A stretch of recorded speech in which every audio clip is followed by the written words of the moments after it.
Greetings, one and all, and welcome to yet another in the series of slightly recorded after it's aired Nintendo Direct focused creative outlet bonuses. I'm your host, I'm Brandon Pudwell, as usual.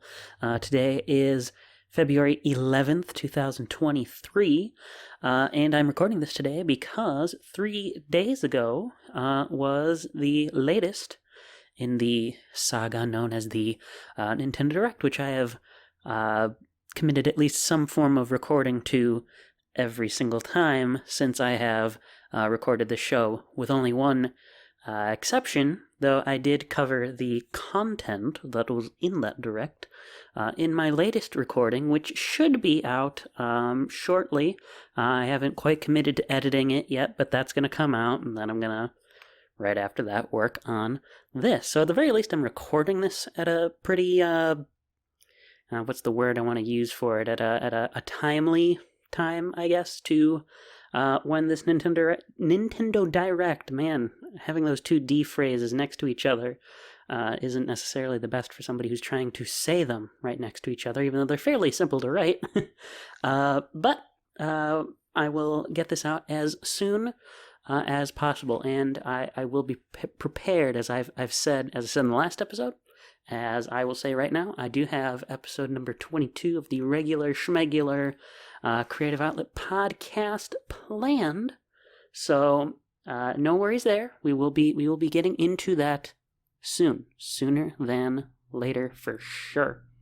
But today we're just focused on the content that was announced that I happened to find compelling in the Nintendo Direct that aired on February 8th. And like the headline for it stated, the little blurb on the screen, the little thumbnail for it, it was primarily focused on games that should be launching sooner. They said the first half of 2023, but I'm just going to put it out there.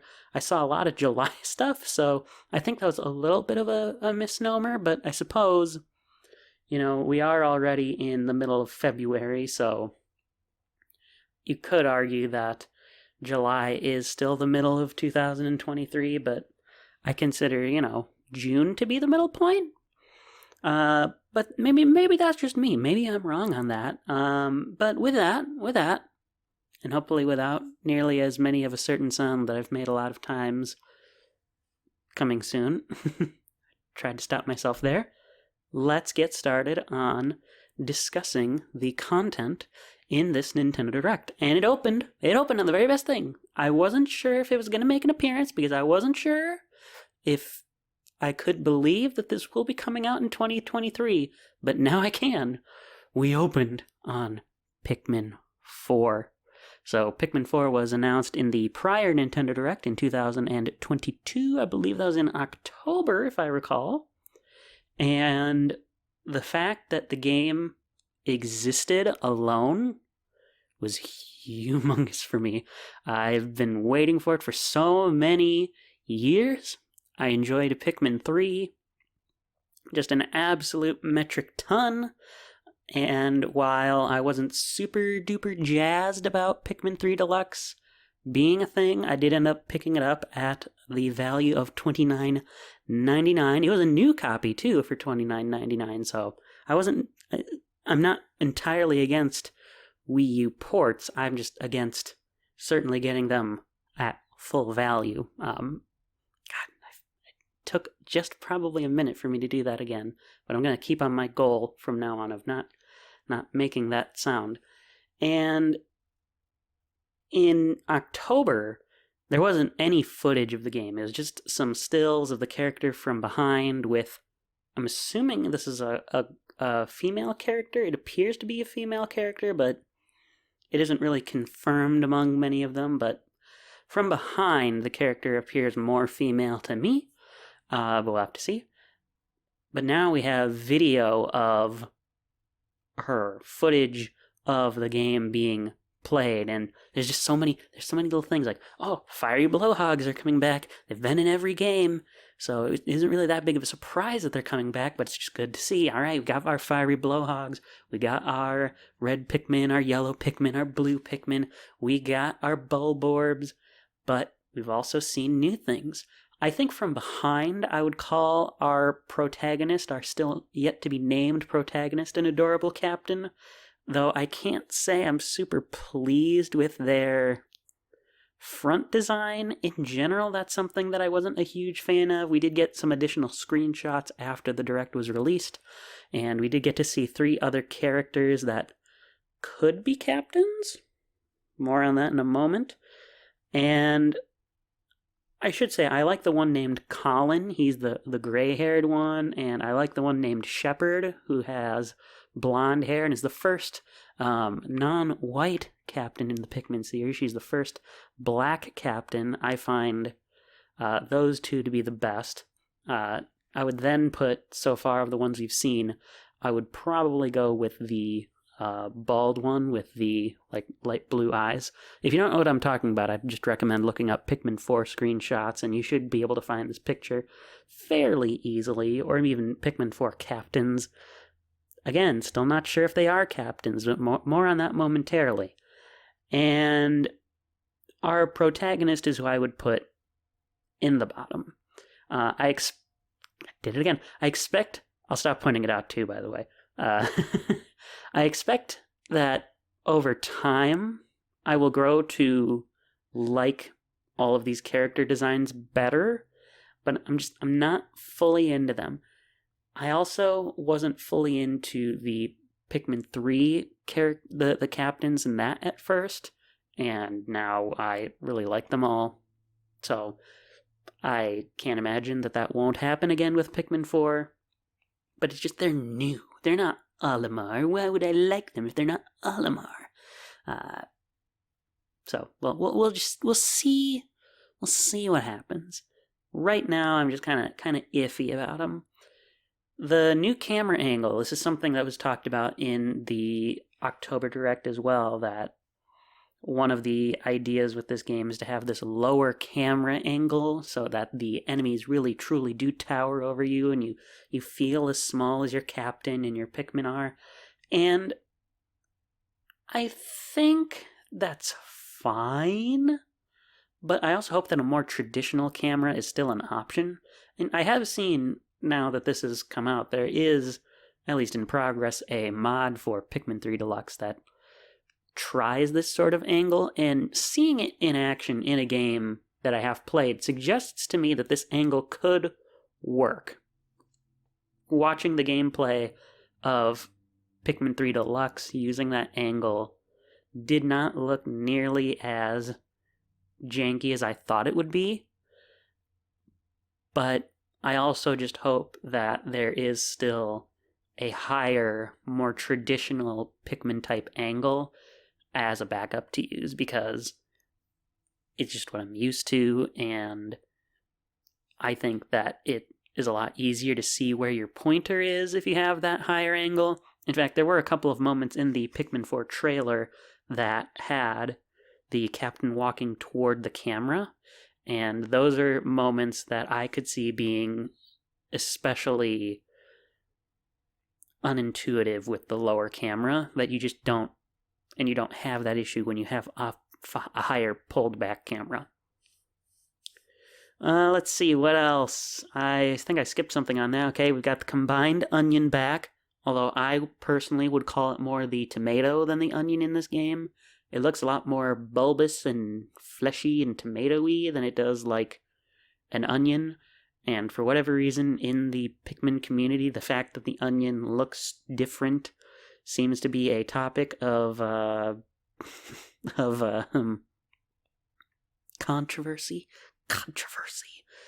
which I happen to think is kind of silly. But you know, if people don't like the onion, they don't like the onion. I don't like onions as far as how they taste, but I could really care less than other people do about how the Pikmin onion looks, even though I would say the 3 onion looks the best. I'm not just biased to Pikmin 3. There are things I like about the first 2 games a lot, but Pikmin 3 is just really good. Let's see. Treasures seem to be the focus again, coming back from Pikmin 2. In fact, they specifically call out that you have collected a new treasure. The captain collects these binoculars, in the trailer at some point, and I think this could be good. It could be bad. We're going to have to really see if they go Pikmin 2 style. Honestly, having seen Pikmin 4, it more so makes me want to go back and give Pikmin 2 more of a shot than I've given it before. Not to say that I haven't played it, but I haven't even gotten to repaying the regular debt in the game, so I haven't made tons and tons and tons and tons of progress again. So seeing the treasure format get a shot again could be good.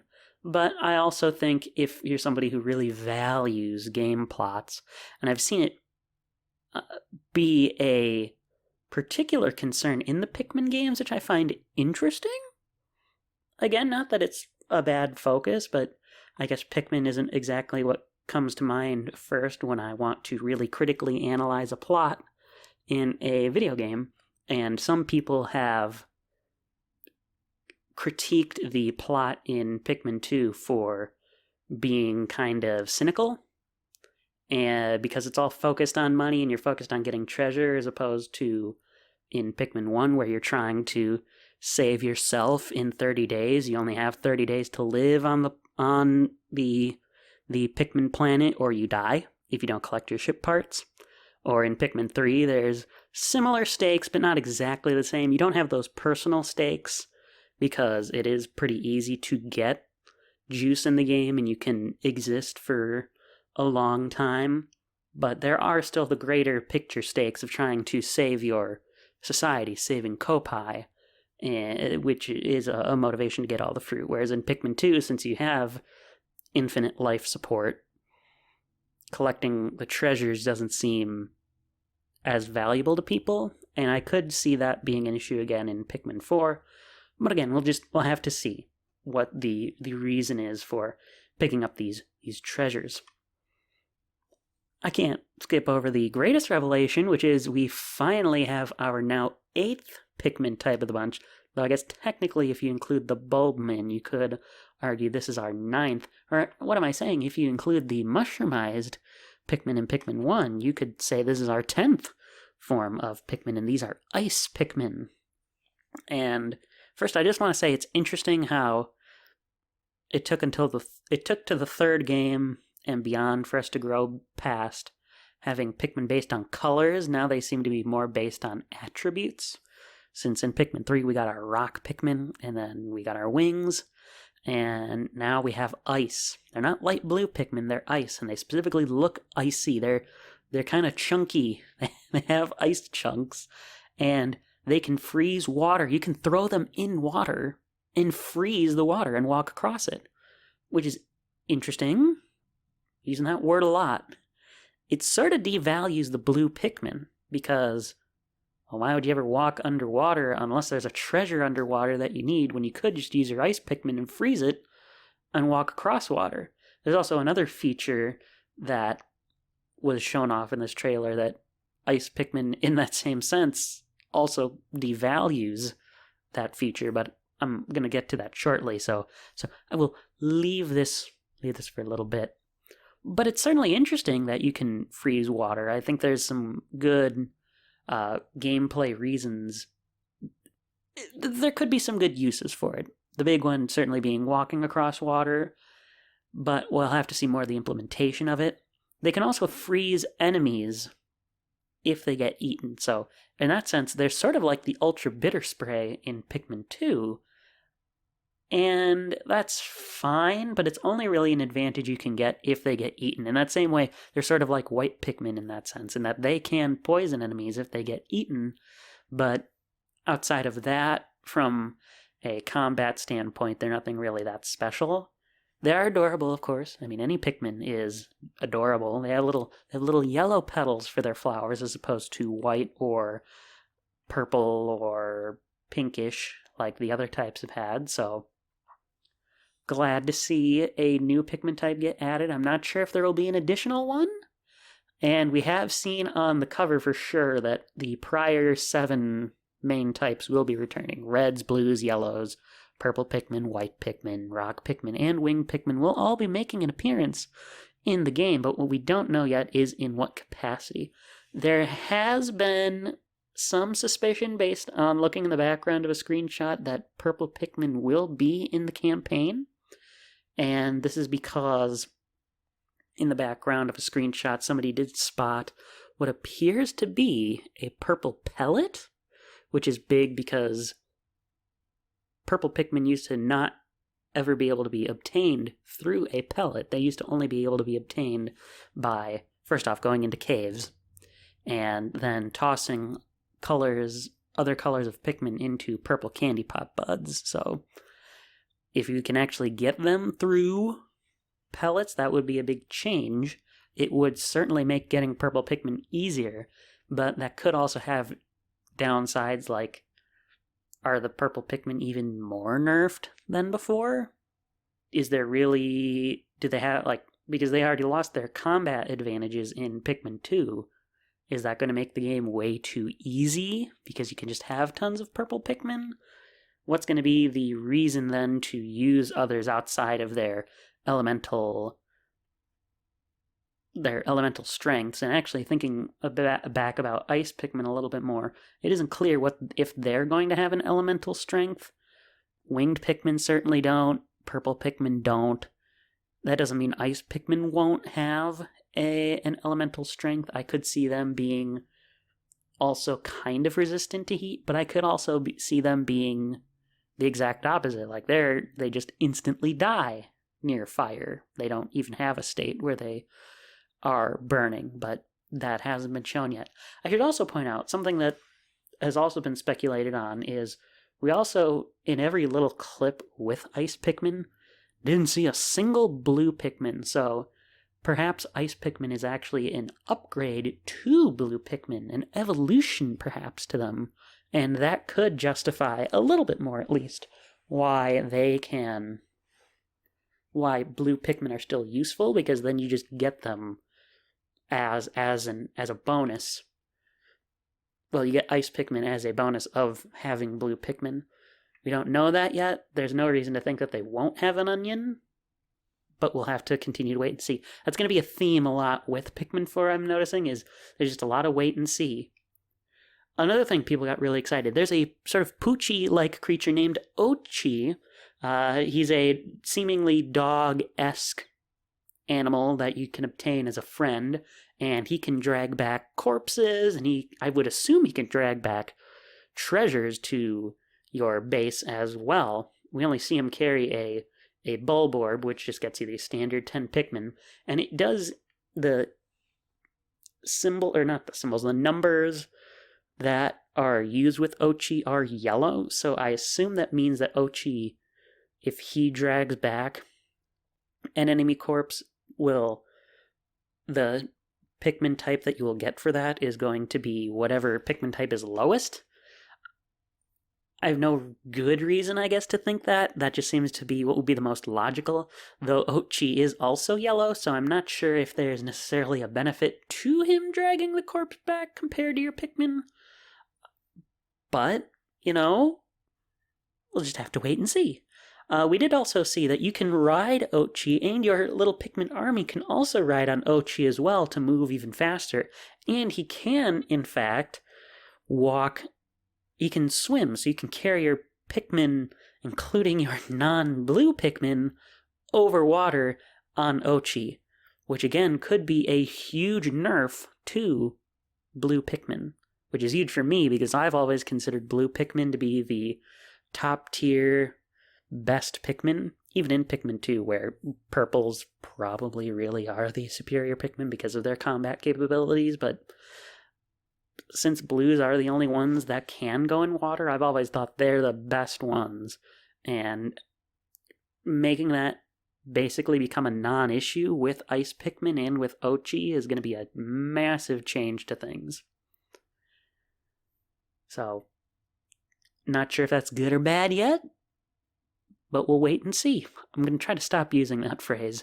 Another thing that seems like it'll be a thing again, coming back from Pikmin 2, we also seem to have the caves, or at the very least we see what appear to be cave-like areas with enemies from caves like the Empress Bulblax, which was a boss in a couple of caves of Pikmin 2.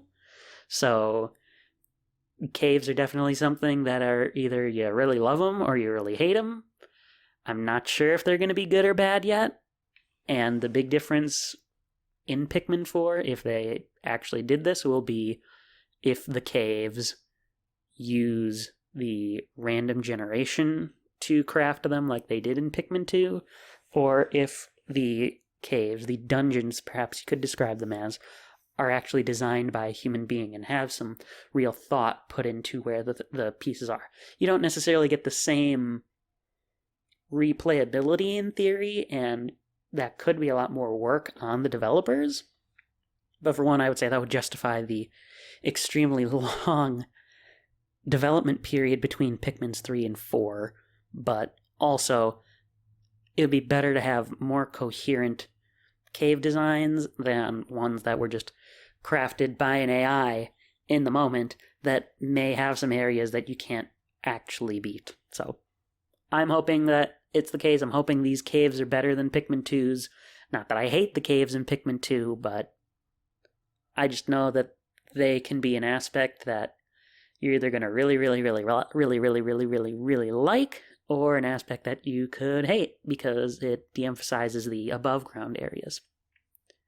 Now, like I said, there do appear to be these multiple captains. We have seen these 4 characters as characters, but what's not clear to me is if they are multiple captains, because in gameplay, we only ever see the red-haired character be the one that's played as. We don't ever see Colin, we don't ever see Shepard, we don't ever see any other human-like creatures be captains of the Pikmin. So, if we do have them as more than one captain, that could be good. And as I've mentioned, there would then be 4 of them, which would make sense for Pikmin 4. I guess we're just going to add a captain every time at this rate. And if that is the case, something that we haven't seen yet, but I will most definitely want back, I will want the all-important Go Here command. That feature, that little tiny feature, is the thing for me that makes Pikmin 3 the absolute superior game to Pikmin 2. Because I can actually trust my captains to go off and do things while I take one and do that work myself. I have some major control issues with my Pikmin games, I'm just saying. Not control as far as how they actually control, but I want to make sure that my captains are all safe. And if I have to separate between them, I just think that's so much more inefficient. But if I can just send one to go somewhere safely, that resolves that issue. That being said, if we are back to only controlling the one captain, that could be very different.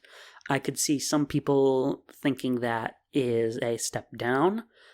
I'm personally Switzerland on that. Don't really have an opinion. It could be good, it could be bad. I would probably lean more toward it being a downgrade because I do like the efficiency of having multiple captains. But that might just then reinforce that Pikmin 3 is the superior Pikmin game. Just saying's all. I also want to know what's up with this finding castaways thing. That's where we learn Colin's name, is that in a cave, the protagonist finds a nondescript human-like entity that's described as a castaway, and he specifically says another castaway. So I don't know if you're gaining captains throughout the game, or what exactly that's going to be, but there must be something to this castaway thing. It's likely going to be a major plot point. So, I hope that's good. I don't know yet. I'm excited. I'm cautiously optimistic. I have to really hedge on a lot of stuff because I don't want to get myself too hyped for the game, and I could see some of these aspects not working out as well, and it's a lot of new stuff, and new stuff is scary. But I do want to point out that I am sincerely, genuinely, really excited for this. Even if a lot of this stuff is scary, even though a lot of this stuff might not be as good as Pikmin 3 is, even though a lot of this stuff could end up blowing up in their faces, the fact that we even have a new game, the fact that we're seeing all this new stuff is still good regardless. And then that leads me to the last aspect of the trailer, and this could be the biggest change that, regardless, is super exciting. can we explore at night? We actually get to see night on the ground. We get to see a Bulborb's eyes suddenly turn red and get super angry, or at least I think it's supposed to evoke the idea that they're super angry. After all, we already know that the creatures on the planet overnight are supposed to be more aggressive, so I'm excited for that. I'm excited to see if we get like bigger rewards for continuing to explore overnight. And we don't necessarily see the other folks that could be captains go up with us in the same ship. In fact, we see a larger rocket stay on Earth, it is a futuristic Earth, but it isn't technically called Earth, but you get the point. We see it stay there, so perhaps they end up being a second group that gets to do like reconnaissance at night with Pikmin, and that could be really interesting. It could end up being sort of survival horror-y in that sense, except all of your weapons are Pikmin, so I think it'll be fun.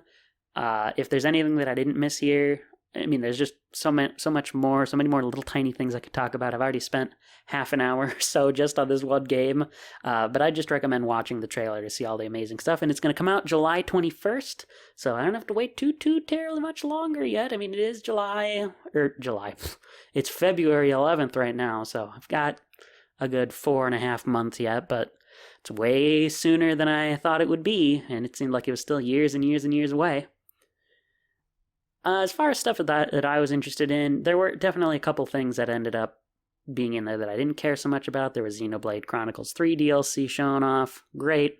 It's not really my thing. I don't own the game, but it is good to see that there is continued support for it. The thing that followed up that was that, just out of the blue, Samba de Amigo's back. And it seems like this new game, which I didn't catch the title for, I'm just noticing, I really should have written that down, but this new entry in the Samba de Amigo series is like that, but mixed with specifically Dance Central. It gives me vibes of that particular Kinect game on the Xbox 360, and in fact, it seems like dancing is a big part of the game, so I'm not sure how that's going to jive with old school Samba de Amigo fans from the arcade and Dreamcast days, but that could be interesting. I mean, dancing sort of makes sense for a rhythm game regardless, and it definitely looks like there's still regular Samba de Amigo gameplay and making sure that you swing your, in this case it wouldn't be maracas, but your Joy-Con out in the particular 3 directions that you need for each arm, so overall 6. And there is going to be online play for this rhythm game, so if we're taking a rhythm game online, folks, that online play better be spotless, and since it's on Switch Online, I can't say I'm too terribly confident in that. Now, I have wanted to play Samba de Amigo because it is a Sega series that I find interesting. Of course, I like the sort of Latino feeling that you get from it, even though it is a Japanese game, so could be plenty of cultural inaccuracies there. I'm certainly not saying it's a culturally accurate game, but it's a unique rhythm game. It's the only maraca-focused rhythm game.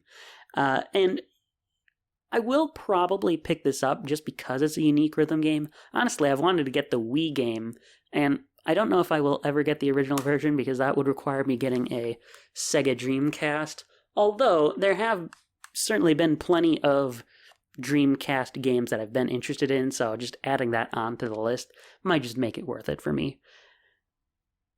And it really doesn't need this since the Joy-Con are just fine, much like the Wii version didn't really need this because a Wii Remote and Nunchuck would be fine, but, if Sega makes sure there's some maraca controllers for this Samba de Amigo game, that'd be even better.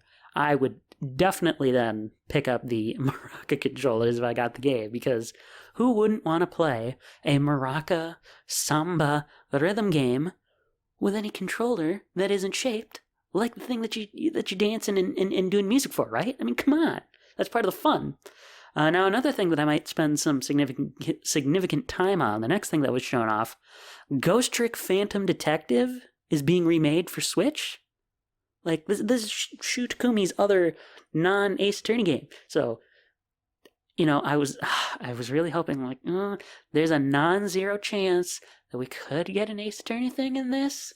And we didn't get that, but we did get the second best thing, which is another game by the main man himself by Shutakumi, and now I can play it without having to get an expensive DS copy of Ghost Trick Phantom Detective.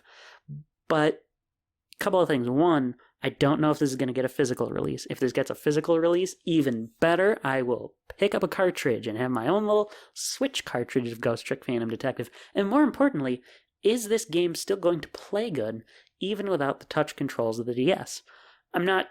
I could see it playing extra well on PC, because, spoiler alert, it is also going to be on PS4, Xbox One, and Steam, which, side point, I don't know how on earth Ghost Trick Phantom Detective is coming to Xbox One, yet the Great Ace Attorney Chronicles didn't come to Xbox One, or like the Mega Man Zero ZX Legacy Collection, if I recall. I'm pretty sure that wasn't on Xbox One either. So, not sure what Capcom's thought process is with what games should be on Xbox One, but hey, I'm glad that Xbox fans are going to be getting Ghost Trick Phantom Detective if they want it, but I also suspect that's going to be the lowest selling version of the game by a far margin. So, getting back to my main point here, I could see it being very good with a mouse on PC since it is a very touch control focused game. I could see then the touch controls of the Switch's screen being useful, so it could end up being, again, a more handheld focused game, like how the original game was a handheld game, but, you know, I guess there's no reason that an analog stick can't mimic the touch controls in this instance, but I just don't know if it's going to quite be the same. I don't know if there's action-y moments in that game that make the touch controls superior. Let's see. The game was later shown after the Direct to have some of the standard, like, remake editions now. For sure, for Capcom games, they're standard for remakes. It's gonna have an art gallery, it's gonna have a music gallery, which the Great Ace Attorney Chronicles also had.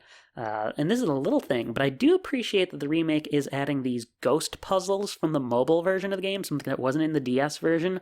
Though I do want to say I don't think it's that amazing of an addition, because they do appear just to be kind of glorified tile sliding puzzles, which I always find to be a pain in the rear end, so I don't think they're that amazing. And there was a little blurb on the website about it that suggests to me that there will be achievements. It doesn't make that super clear, but I mean, like I said, the game is going to be on PS4 and Xbox One and Steam as well anyway, and achievements are just part of those systems. So, or as PlayStation fans would call them trophies. I guess I don't want to get in any trouble if I should really be calling them trophies for that, but the point is, I'm sure achievements will be added in that way, so I figure since they did this for Chronicles, Capcom's just going to add in an achievement in-game tracker as well. Didn't end up talking about that nearly as long as I thought. I'm excited for it. Certainly not as excited for, a truly new Ace Attorney game, but, I cannot say that I was displeased when I saw that come up on screen. Now, the game that followed up, there certainly was a theme. If the theme of the October Direct was farming, the theme of this Direct seemed to be mysteries and crime, because this is another game that kind of follows in that mold of Ghost Trick Phantom Detective, and it's Deka Police. It looks interesting, but it is a game that I definitely want to play a demo for first. I just don't know about its combination here, because it's like investigations and cornering criminals, which is stuff that I find really interesting, and again, it's why I love that Capcom series that I've mentioned so many times. But then the action part of the game comes in, where it's like strategic, almost strategy RPG like combat, and I don't know if that combo really is going to work super well. I did jokingly say in a thread at one point where someone was like, man, what will be another good Capcom series to crossover with Ace Attorney? This is like, after years after seeing Layton versus Wright come out, and Layton isn't even a Capcom thing, of course. I know that. But I jokingly said, it could be interesting if there's like a Final Fight crossover, because you could make like all the characters that do the beat 'em up sections end up being the defendants for some reason, but I don't know. I don't seriously think that would really work out. Even though I still think that could be funny. And actually, I mean, it could work. But I don't know about this. I'm not convinced yet. But it could be fun, and that's why I want to try. That's why I want a demo. I just don't know if it's worth dropping my money on yet. Although I can say for sure from the trailer, I do like the graphics, I like the aesthetics, I like the music. The song that was used in the trailer did seem pretty interesting. First-party titles in this didn't really seem to be a lot of first-party, like, full games. But there sure did seem to be a lot of first-party DLC, because now we have to talk about Splatoon 3 DLC. And I think I've said all my pieces on this game, even when it was announced. I still, even now that it's been out for months, I don't think it really had been time for Splatoon 3 yet. I get all the arguments. I think they are totally rational. It makes sense. It has been 5 now. Well, as of July this year, it'll have been 6 years since Splatoon 2 came out, so I suppose it does make sense in that sense to have a new entry, but I still haven't seen a reason for me to get it. And this Splatoon 3 DLC, as much as I'm glad for the fact that people are getting the DLC that they were promised, and the folks, as much as I'm glad for the folks who will really want it, I just still can't justify getting the game. Now, what I couldn't have predicted, though, when writing, because I wrote pretty frantic live notes, what I could not have predicted is that the DLC would end up being in 2 waves, and that Wave 1 would be coming out relatively soon, and that Wave 2 would be coming out later. And Wave 1, I think, is pretty disappointing because it's just the ability to travel to the Splatoon 1 Inkopolis and have that as your hub world. And if anything, I could see that actually just being a step back to some people, since the hub in the Splatlands for Splatoon 3 is a much larger hub. Now, I prefer smaller hub worlds. In general, I don't like things being just gigantic for the sake of being big, even if they are populated with tons of things to do, because I don't like having endless games. I like being able to just pick up a game for a little bit and then be done with it not too long after. So, for me, having Inkopolis as your hub would actually be positive. But I don't think that's going to necessarily be the case for a lot of other people. And then, of course, the second wave appears to be the actual story-driven, Pearl and Marina-focused DLC. And it is called Splatoon 3 Side Order. It appears to be some kind of pure white world, and I think it's focused on Octolings again, or at least whoever you play as appears to be an Octoling. And outside of that name and the focus on Pearl and Marina, since I was clearly shown in the Splatoon 3 Direct, was that, hey, story DLC, and there's your silhouettes of Pearl and Marina. Outside of those things, and what little we saw in the Direct, I can't really comment much on Side Order. Again, I hope it's interesting for people. I am still not huge into Splatoon single player, though. As part of having the Switch Online expansion pack, I now get the Splatoon 2 Octo expansion for free, so geez, I already had that game. I figure I may as well download it. It's free, and I played a few levels of that, and I can say for sure, as a campaign, Octo expansion is way better than Splatoon 1's campaign and Splatoon 2's regular campaign, because these are quick, bite-sized levels. They're exactly what I would want. It's just a little challenge. You would think that I would like the Splatoon campaigns because they're longer levels, and they're sort of like 3D platformers, but I don't think Splatoon's controls or just its gameplay style is really compelling for a 3D platformer. It just isn't specifically what I'm into. I like faster platformers or really acrobatic platformers. That's what I've come to realize in recent times. That's what I like. That's why I like Mario. That's why I like Sonic. That's why I like other 3D platforming games, but Splatoon just doesn't do it for me.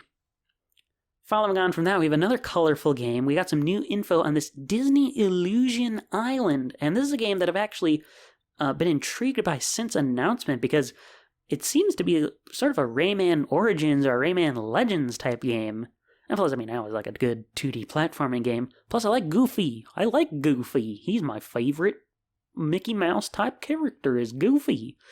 And to the point of it being Rayman-like, you can play the game as a 4-player co-op game like those two particular games, but I name-check Rayman Legends and I name-check Rayman Origins because of the art style.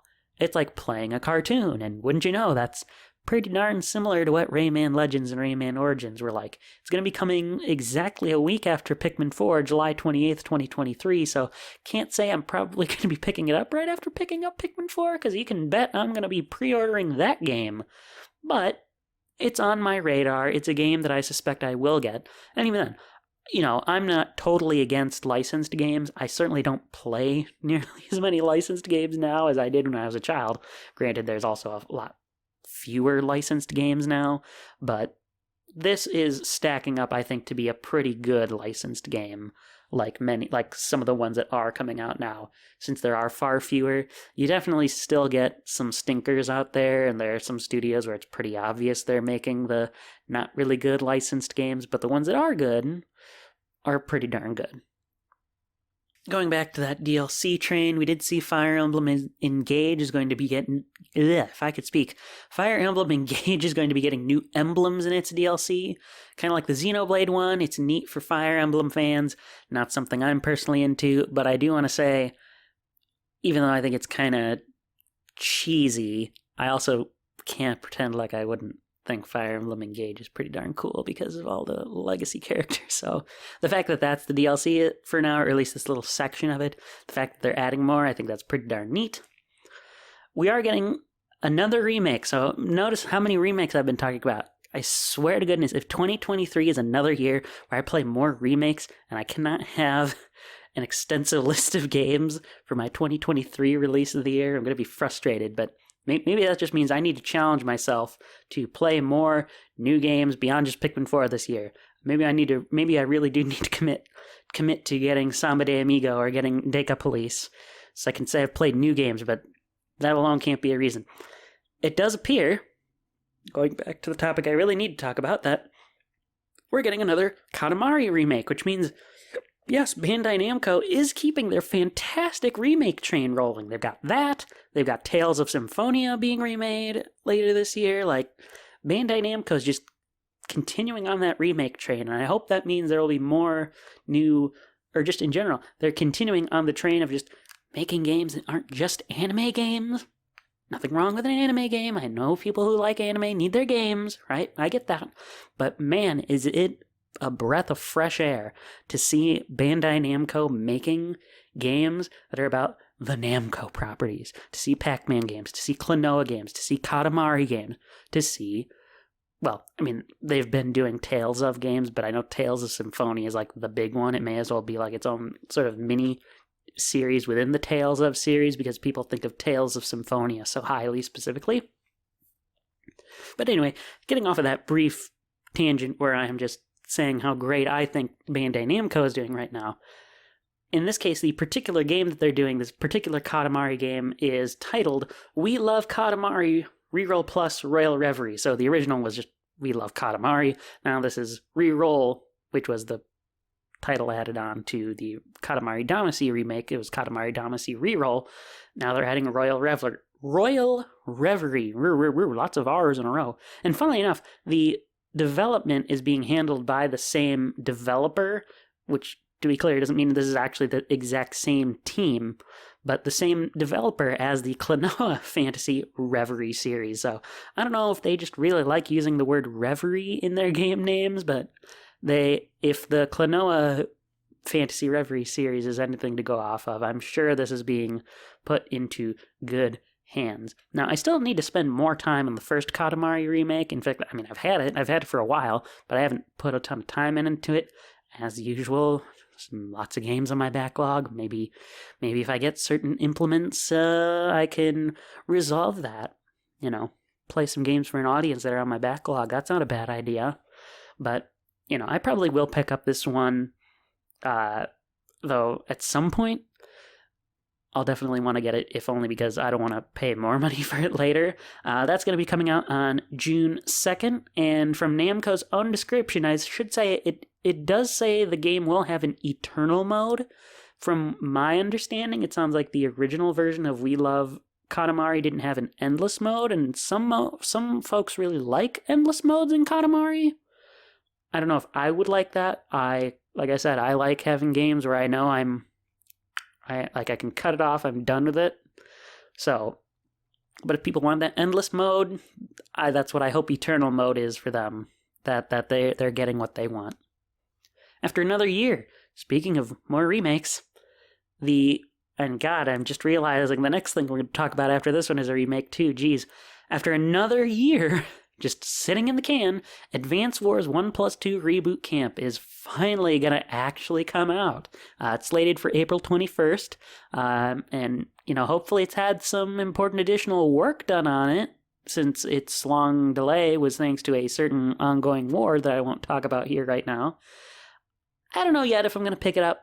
Strategy RPGs aren't quite my thing, but I also, never really thought that standard JRPGs would be my thing, and I kind of have Dragon Quest 1, 2, 3, and 11, the most JRPG of JRPGs, and I recently was able to pick up Dragon Quest 9, so never thought I would necessarily do that, but now I have them, so can't say that I definitely won't get Advance Wars, but I could be persuaded. Certainly if there's a demo and I try it out and I find I like it, I could be persuaded.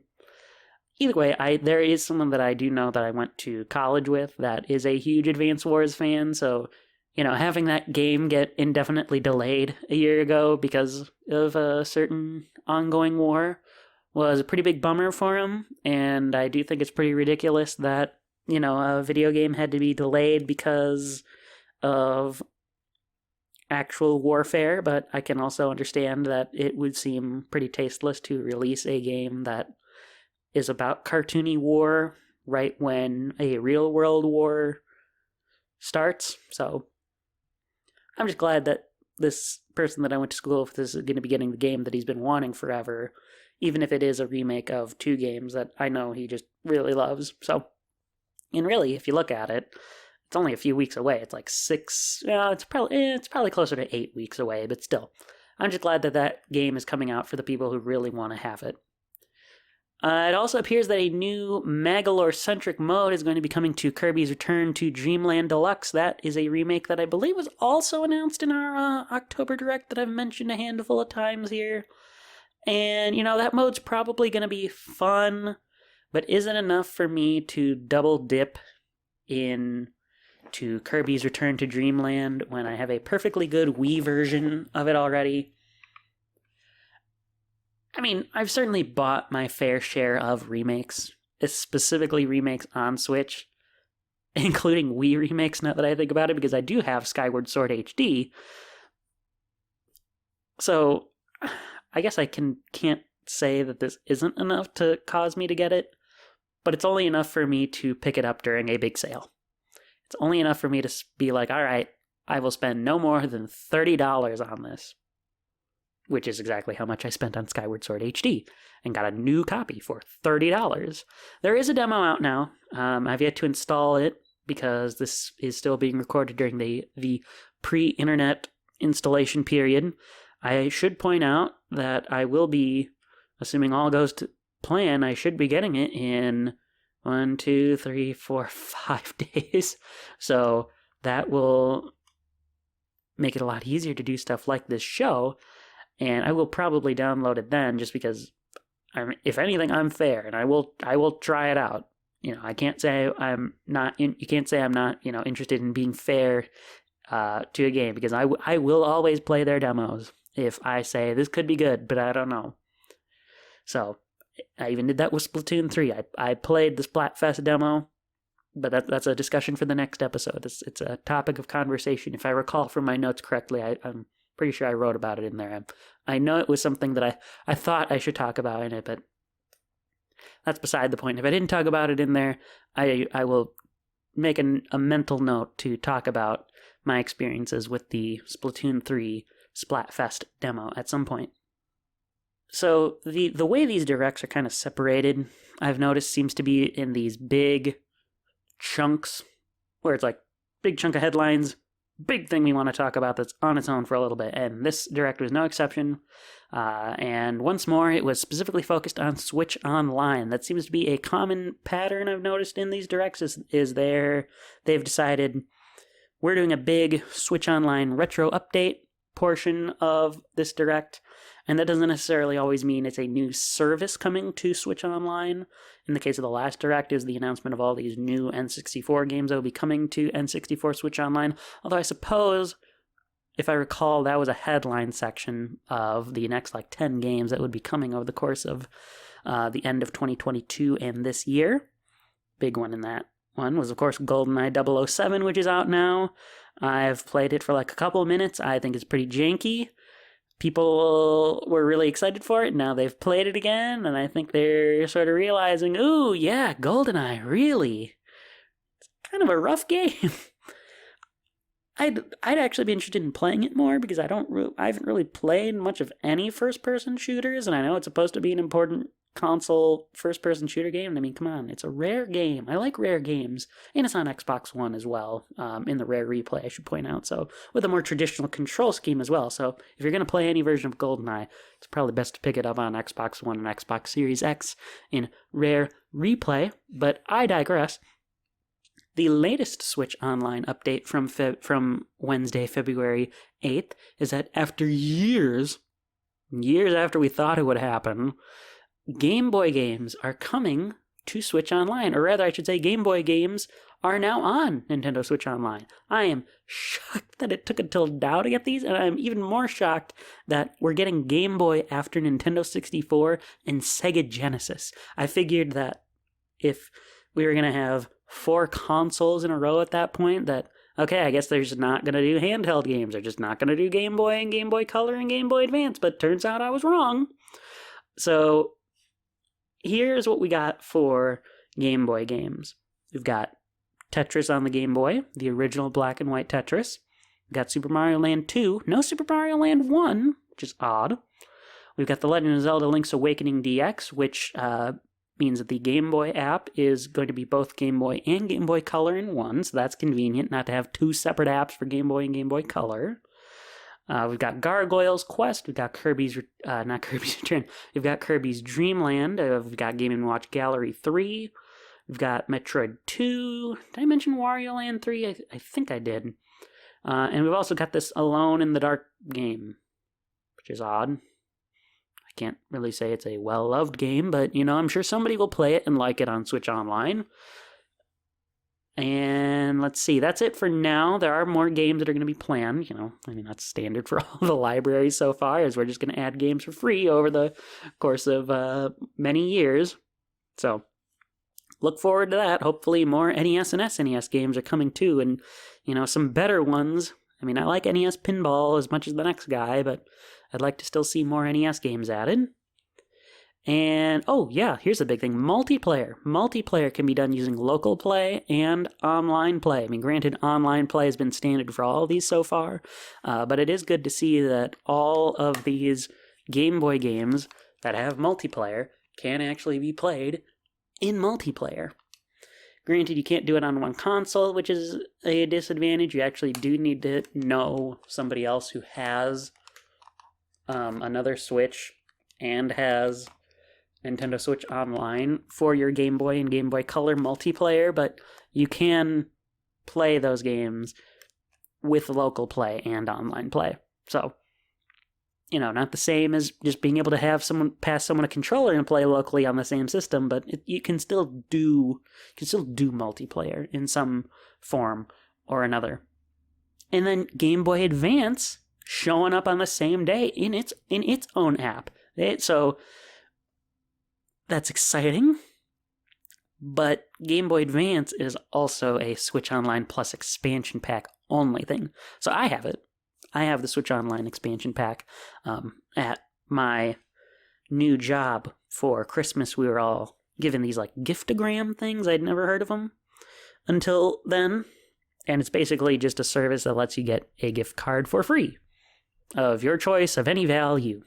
Granted, I mean, you have to get the value of whatever you're given first, so I got We got like two $50 ones. I don't know why we couldn't just get one $100 one, but it's beside the point. And so I used one of my $50 ones on a new Switch Online Plus expansion pack subscription, because that meant I personally paid Nintendo $0 for it. So I ended up basically getting another year of Switch Online for free, including some extra little bonus goodies. And so now I get to have these Game Boy Advance games as well. And though I suspect it will not be much of a reason now for people to want the Switch Online expansion pack, I know people have wanted Game Boy Advance games for a while.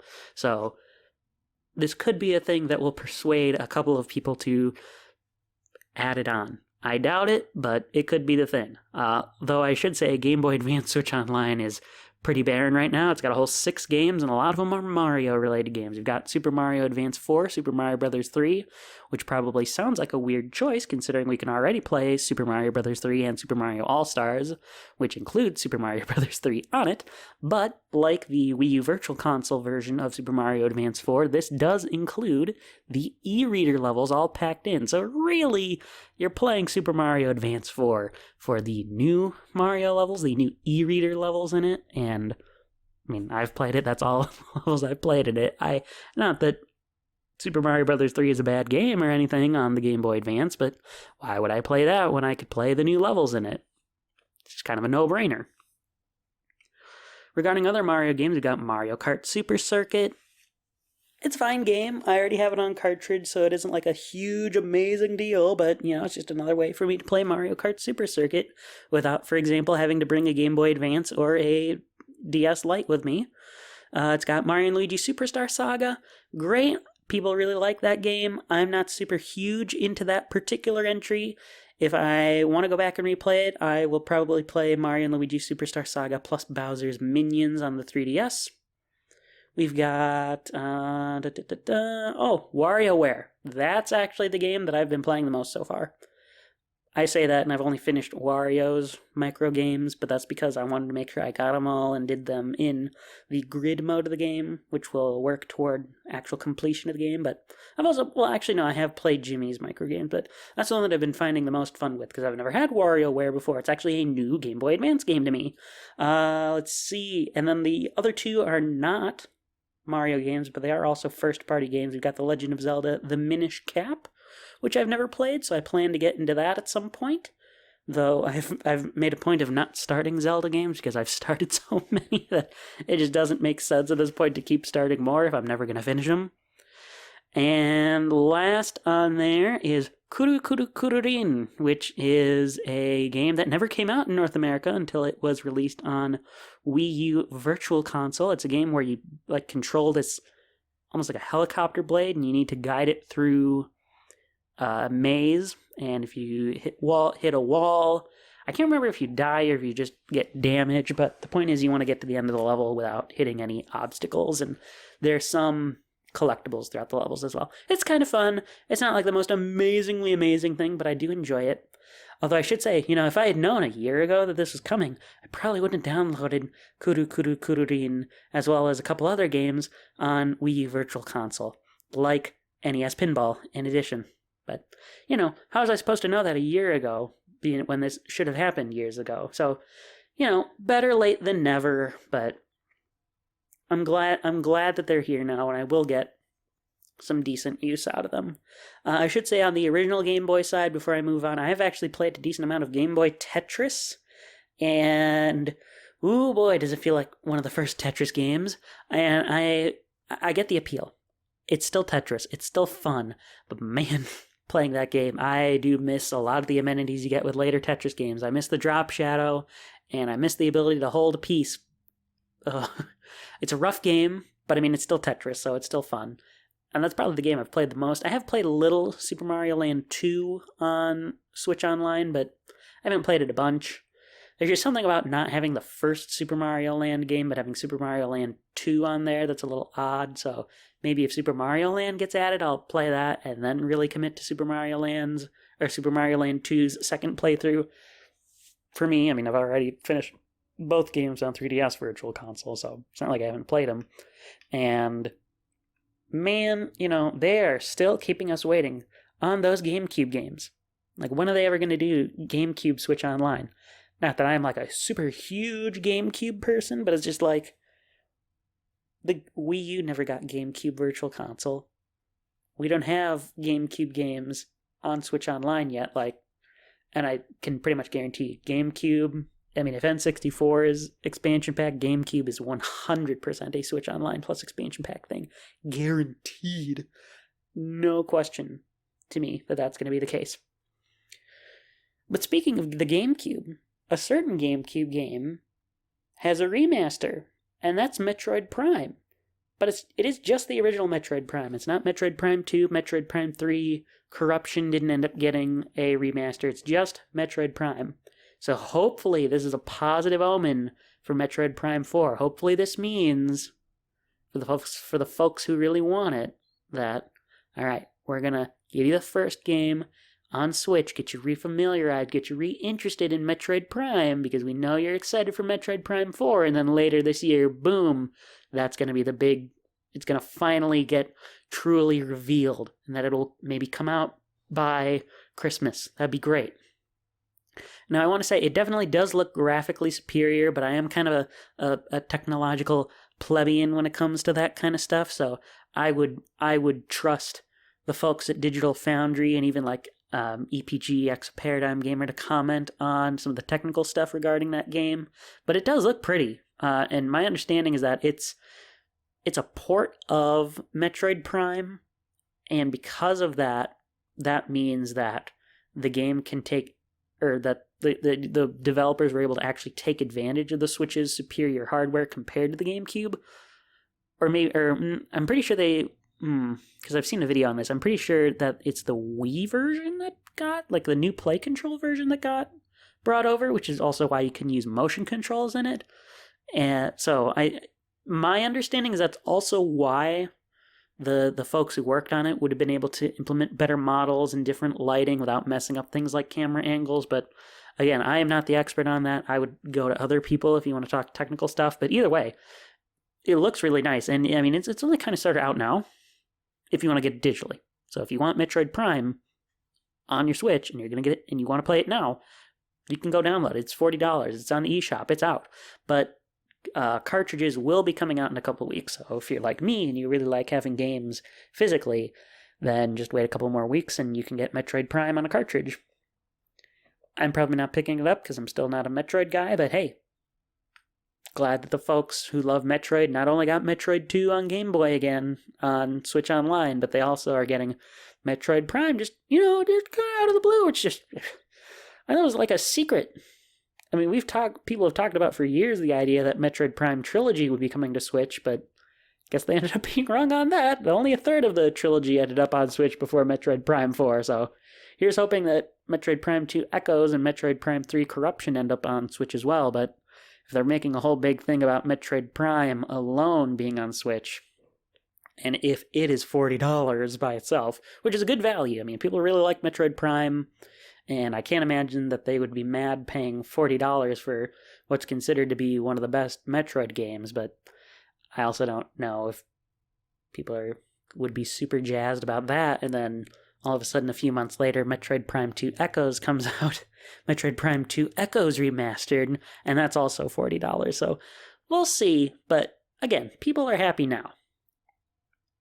I'm not sure if I commented on this because I'm fairly certain this was another October Direct thing, but they did also show off some more information on Master Detective Archives. And, it does appear to be an Ace Attorney-like game, so I probably would end up liking this game, but like other games that I've mentioned throughout this podcast, I suspect this is one that I'm going to want to play a demo first, or get on sale, because I'm not entirely sure about it.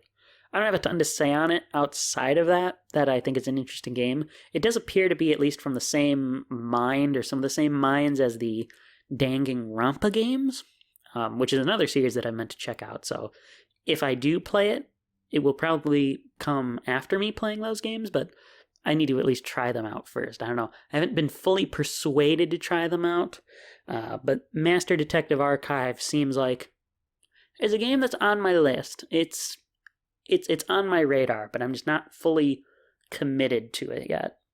And then another game, a game that's coming back, a game that in this case is not a remake, but a sequel, meaning I could put it on my 2023 release of the year list if I ever get it. Fantasy Life is coming back. Fantasy Life I can't remember the subtitle, but I know it's Fantasy Life I.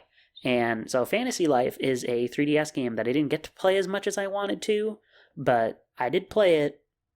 I did play some of it when I got it in 2016, and what little I did play, I did enjoy. So I'm glad to see that a sequel is coming. Also, I'm just want to point out this might be the first incident in the Direct, but there's been suddenly just a lot of level 5 coming back to the West after they were gonna not be localizing games anymore. So I'm not sure what changed there, but glad to see this particular game coming back.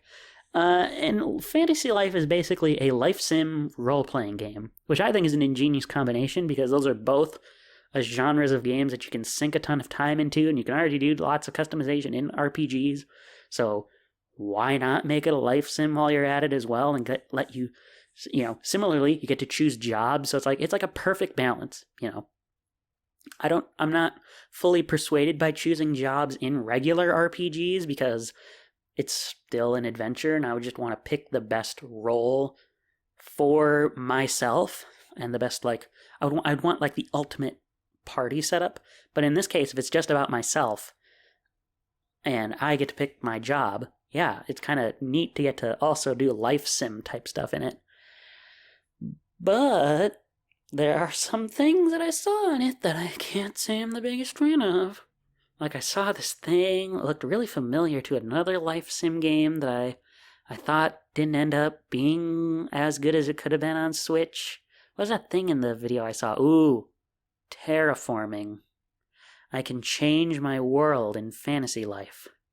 Which, to be fair, I think makes a little more sense in this if there's a job that's focused on that. But it seems like that's just a standard aspect of the game. And I don't know what's so hard about just getting a world given to me and then I deal with that. Or getting a town that's given to me, or getting what if there's a game about a deserted island and I just had to deal with how the island is? I mean, okay, I'm obviously being a little over the top here, but I get the desire to customize in life sims. I get the desire that people have to want to do things like put down paths in Animal Crossing. But, geez, all I need is the ability to make myself interesting and make my home interesting. And in this case, do the RPG stuff. This does not need to be a thing. Life sims do not need to be God games. There's a reason God games are out there. It's so that you can play God and change physically. I mean, I guess in God games you're more so controlling armies of people or just people in general. But if I want to create a world and make it look like the way I want it to be, make a God game for that. If I want to simulate my life, it's fine if I have to deal with what the game gives me. I don't get it. I think I'm pretty much in the minority on that, but I don't get it. And then on that train of level 5 love, though, in this Direct, we're just gonna, right after that, just casually drop in that Professor Layton's getting a new game. Professor Layton in the World of Steam is the new game. I don't know if I've really discussed my history with Professor Layton on this show, but maybe a little bit in the Ace Attorney 20th anniversary episode. I don't remember if I talked about Layton versus right there. But I'll just give my brief spiel here. I really want to like Professor Layton better, but I don't think its investigations are quite as exciting as in other games. And part of that, I think, is that in Professor Layton, there's just a much larger single mystery that goes across the duration of the whole game, whereas in a game like Ace Attorney, name checking that series again, you have 5 little episodes for that series, so the mysteries in Ace Attorney are a lot less intricate, but you see how the whole plot of a case progresses in that series a lot faster than Layton does, because it is just the one big mystery. Granted, there's obviously little mysteries that are part of that big mystery along the way, but I don't happen to find that as exciting. Plus, in Ace Attorney, I like how trials clearly separate investigation segments, and the puzzles in Layton games should be that separation, right? Because you're not looking around this land anymore and asking questions and talking to people and looking at things. Also, I just don't find the investigations themselves to be that exciting. It's just kind of walk into a place and touching some stuff, which is fine, but not all that amazing to me. And but getting back to the puzzles, even though the puzzles should be that separation, that break from it, the problem with that is those puzzles are bite-sized. Trials can be like an hour long when your investigation is also an hour long. So it's like you get a clear separation between these two sections, right? And with the puzzles, I don't love brain teasers. I struggle with them. They make me feel dumb. And that's a personal problem. I totally understand that that's not fair. You know, brain teasers, they're supposed to be brain teasers for a reason. And, you know, if people like them, that's great. And I should also say the only other Layton game I have played outside of Professor Layton versus Phoenix Wright is Professor Layton and the Last Spectre. I'm pretty sure in Europe it has a different title because for whatever reason the Professor Layton games in Europe all have different titles. Not sure what's up with that. They're not super different titles, but they're just slightly different. It's kind of odd. So I don't want to judge a whole series on that, but if anything, just thinking about the series as a whole, this makes me interested in where the story would go forward, considering that, you know, we also had Layton's Mystery Journey come out. You know, is the game and, you know, will Layton's Mystery Journey's overarching plot of Professor Layton is missing, is that going to play a role in this? Is this going to be before that all happens? Is this going to be after that happens? Is Catriel going to make an appearance, despite her and the characters in Layton's Mystery Journey not being the most, like, well-received? Does that even matter at all? Are we just going to pretend like that didn't happen or something? You know, we'll just have to wait and see. The other aspect, though, I should say, with Layton's Mystery Journey that I want to bring up is that game wasn't just not as well received because it wasn't Professor Layton. You know, I would not subscribe to the theory that people didn't like it because it was led by a woman. You know, I don't think people would be that, especially people who are smart enough to solve brain teasers would be that type of person. But I mean, I could be wrong. The other reason that people didn't really care for I'm really getting my names mixed up. Layton's Mystery Journey is that it likely has to do with the fact that the game series puzzle designer Akira Tago had unfortunately passed away in 2016, and Layton's Mystery Journey came out after his death, so he didn't design any puzzles for that game. And to be fair to Mystery Journey as well, I should point out that people like the anime that accompanied that game way better than the game. So, but it just sounds like the game was kind of undercooked to fans. So, you know, if there's a new puzzle designer that's come along that can replicate Tago's puzzle mastery, and if the story's interesting, then Professor Layton and the New World of Steam should be pretty good. There's no release date yet, but, you know, I'm glad that Layton fans are getting a little something now that the main series has been, was thought to be done for a while. All right, last couple of things. So, Mario Kart 8 Deluxe Booster Course Pass. Wave 4 has been shown off for the first time, and we have a brand new Yoshi's Island track coming to Mario Kart 8. And to be honest, upon first viewing, this is the first track of the Booster Course Pass that to me looks like a legit Mario Kart 8 track. And now I could be eating those words when the DLC, when that next wave comes out. So I don't want to make a very definitive claim and say this looks that good, but on first glance it looks that way. I've watched the trailer a couple more times. I don't know if I would fully endorse saying that anymore, but it's certainly the best looking track of the bunch, in my opinion, for the Mario Kart 8 Deluxe Booster Course Pass. And I mean, it looks fun. It's got some Yoshi's Island elements. You see the little question mark balloons of the wings, and you go through those, and you can make like little stairs, just like in Yoshi's Island. So that's really neat. If anything, it's just kind of odd how Yoshi's Island, despite also being like a Mario sub-series, has in many ways seemed separate from Mario. So it's good to see this direct intertwining of Mario and Yoshi's Island. And, we just kind of sort of are getting a new character, Birdo. So, a returning character, but a new character to Mario Kart 8 Deluxe. Finally, after years. And to me, this adds important, though maybe small and insignificant value to the Mario Kart 8 Deluxe Booster Course Pass. Because you know what?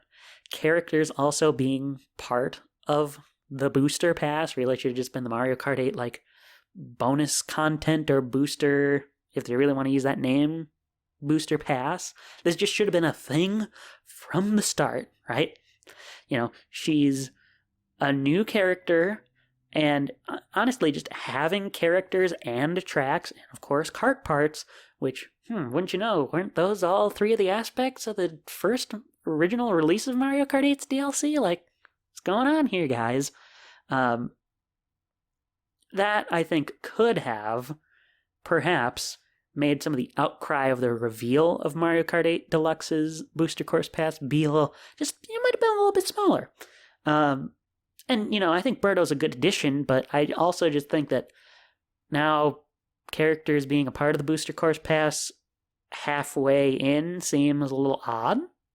Again, not bad, but it just seems a little weird, again, that it wasn't a thing since the start. And so that kind of causes me to wonder then, how much did the outcry upon the reveal of the Mario Kart 8 Deluxe Booster Course Pass change this DLC? For as much as I have issues with some of the rhetoric regarding the DLC, stay tuned, folks, for the next episode, because we're focused on that next time. If you want to hear more of my thoughts on that little nugget of information there. Did that outcry, even if I don't agree with the rhetoric, how much did that change this? How much did, because if it did change this DLC for the better, that's great. On paper, that's a great thing.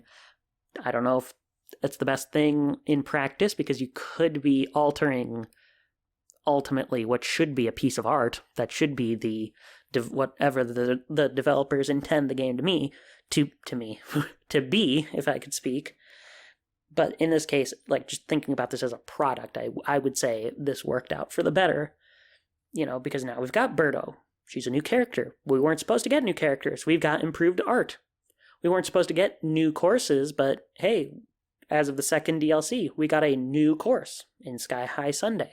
Did we get a new course in Wave 3? A new course in Wave 3? I don't think we did. But in this case, we're getting Yoshi's Island. That is a truly new course. In addition to Sky High Sunday. Yeah, we've gotten improved art. We got, with Wave 3, there's now the ability to choose which items will be in the mix prior to your race. Now, we kind of had that already, because you could choose mushrooms only, or bananas only, or shells only. But now you have a Smash Brothers-esque ability to turn items on and off. And I love that. I can finally turn off coins if I just want Mario Kart the way that God intended, without coins. Well, okay, that's not entirely true. Super Mario Kart had coins as an item, but after that, coins weren't an item until Mario Kart 8 again, and it was really annoying. But I also, now having played it without the coin item, I can acknowledge that there was a sort of genius of having the coin item, because it meant that whoever is in first place isn't always on the defense, and it makes the game a little more challenging, but I still like not having coins. So, sorry, not sorry, coin fans. I think it's a good change. Anyway, side tangent over. I don't understand. If all of this was planned from the start, why on earth wasn't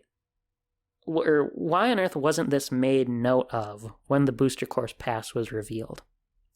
if there were already plans to do new courses, why say that it's just courses from old games?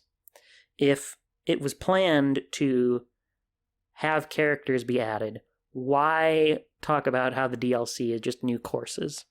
If there were plans to do mode changes after the fact, like do things like the item choice, why not say that on reveal? Like, the outcry against this DLC, you would still get the people who are like, no, I just want Mario Kart 9. And again, I agree with them. I totally get where they're coming from because I want Mario Kart 9. Although, again, I also acknowledge that if you're Nintendo, it just doesn't make sense to do that yet when Mario Kart 8 Deluxe is your best-selling Switch game, right? You don't want to cannibalize those sales. So, like, that argument, though, is exactly why I think these changes do have to be in response to the DLC, because it just doesn't make sense to have new characters and new item mode changes and just saying, okay, I guess we have to do a couple of new tracks. Even if they are going to be added to Mario Kart Tour at some point, they are still new to us as players, so you can like market them as new tracks. In fact, they have. So if all that was planned from the start, I don't get why they would do that. So it has to be in response to this, right? And now Birdo, I should say, Birdo's not my favorite Mario Kart character, but I do look forward to racing Hazard at least a couple of times regardless. And word on the street, it's been kind of inconsistent as far as the sources I've seen. So if anybody can find a really good source for this, that'd be fantastic. So certainly take what I'm saying here with a grain of salt, but the rumbling I'm getting is that there should be more characters coming with the last two waves. My hope is that it's going to be 2 characters in 4, 2 characters in 5, and 2 characters in 6, because then you just get another column of characters. Or it could be, I don't know, it's tough because the UK version of the Direct suggested, it explicitly said 1 character, so it could just end up being Birdo this time, but we'll have to see. So, you know, if there really are more characters coming, which there should be, because just having 1 character jutting out on the character select screen is going to be really annoying, but then again, I guess that never stopped Smash Brothers, did it? Hopefully, what I would want is maybe we can have another Kong or 2 to go around, because Mario Kart 8 only ever had Donkey Kong, the only Kong in the whole game, when after Mario Kart Super Circuit, well, I guess starting really with Mario Kart Double Dash, I should say. Although I suppose Donkey Kong was the only Kong in Mario Kart DS, so maybe that doesn't make my argument work fully. But the point is, Mario Kart Wii had 3 Kongs, so you know, let's just say I'd be kind of happier if things got a little funkier in Mario Kart once again. Although if I can play a little Diddy in the game, that'd also be nice too. You know, just saying so. You know, hint, hint. I'd like to see some more Kongs in the game. But hey, you know, Wave 4 is planned. That was about the only thing that I would have predicted was going to be in the Direct. It seems like clockwork every time now. They're just going to, if there's Direct, Mario Kart 8 Deluxe Booster Course Pass is going to be part of it until Wave 6 comes out, and then it's done. It's basically like the new Smash character reveal, even though that wasn't in every Direct either, following the Smash Brothers Ultimate Fighters Pass. And then, as expected, we ended the show on the Legend of Zelda Tears of the Kingdom. So, after a handful of trailers, I want to say this particular trailer kind of harkened back to the reveal at E3, 2019, I think? Can't remember which one, but I'm pretty sure it was that one. In that this trailer was dark. There was some sinisterness to it. Not quite Majora's Masky, but it was dark. And it looks like Ganondorf? I don't know, some evil guy talking that I would suspect is Ganon. And if it's a human, then it'll be Ganondorf. It almost seems like the way I'm looking at it is he's trying to cause the apocalypse. There's like giant enemies to worry about. You know, the Blood Moon seemed to be a huge focus of the trailer for whatever reason. But the most important thing about Tears of the Kingdom is that, yes, it looks like more Breath of the Wild, which is a good thing for the people who, you know, want that, right? You know, the biggest sticking point now for The Legend of Zelda Tears of the Kingdom actually came out after the Direct, which is that it is being sold for $69.99, which means it is the very first Nintendo first-party title, in this era, I should say, where it seems like there's a standard game price, because I can hear it right now. I can hear retro people coming to me and saying, "Hey, Brandon, there were N64 games that were $79.99 in the 90s." That's a slightly different situation because of cartridge prices. So, ever since discs, it's just kind of been standard to have like a what seems to be a standard game price for whatever reason. I'm not sure why that happened, but it's been $59.99 for a while now. Now it's suddenly $69.99, which personally, I don't know if that's justifiable for Switch games. Maybe for Zelda. I would not be surprised if The Legend of Zelda Tears of the Kingdom still sells really well, despite the fact that people now have to pay $69.99 instead of $59.99 for it. Nintendo has come out and said after that was like a thing, that they said, hey, you know what? We only judge what our prices should be for games on a case-by-case basis. But for me, that doesn't give me the confidence that I think they're trying to have in that statement, that they're trying to give us, because, I already knew that.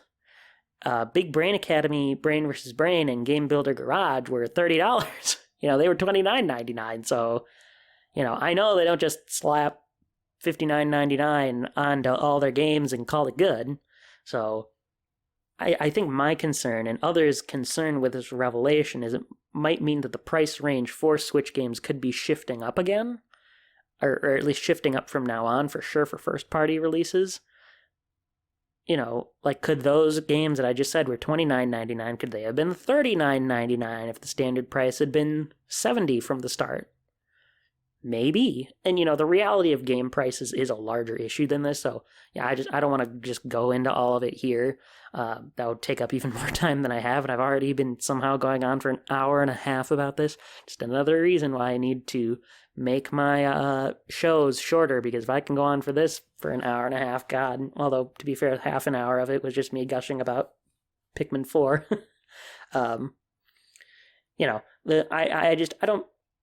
I don't think the problem is that game prices are going up, because game prices have needed to go up for a while.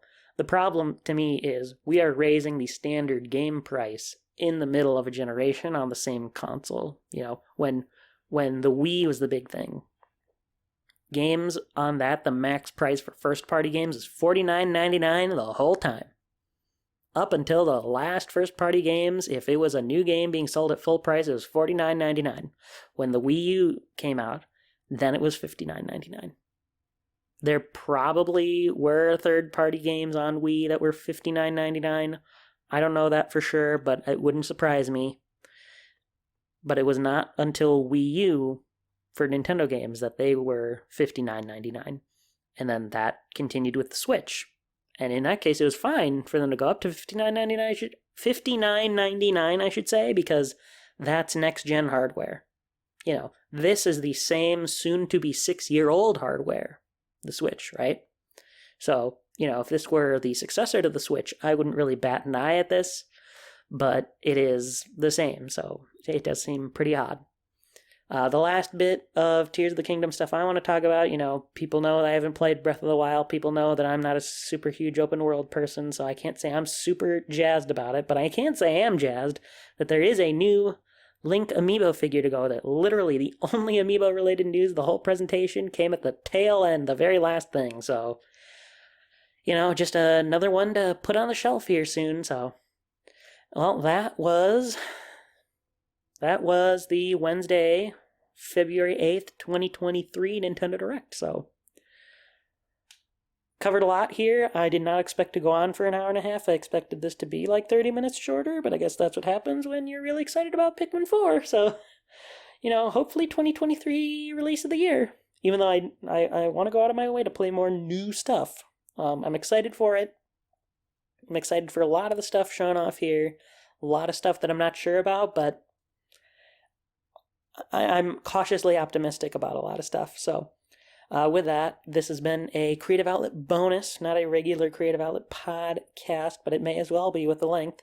I've been your host, Brandon Pudwill, and I will see you sooner than later with another Creative Outlet podcast. I need to edit episode 21. I need to edit this, and then get episode 22 up and running soon. So with that, I'm going to leave you folks here. It's been a pleasure, and I will start editing episode 21 shortly. Thank you very much for listening in.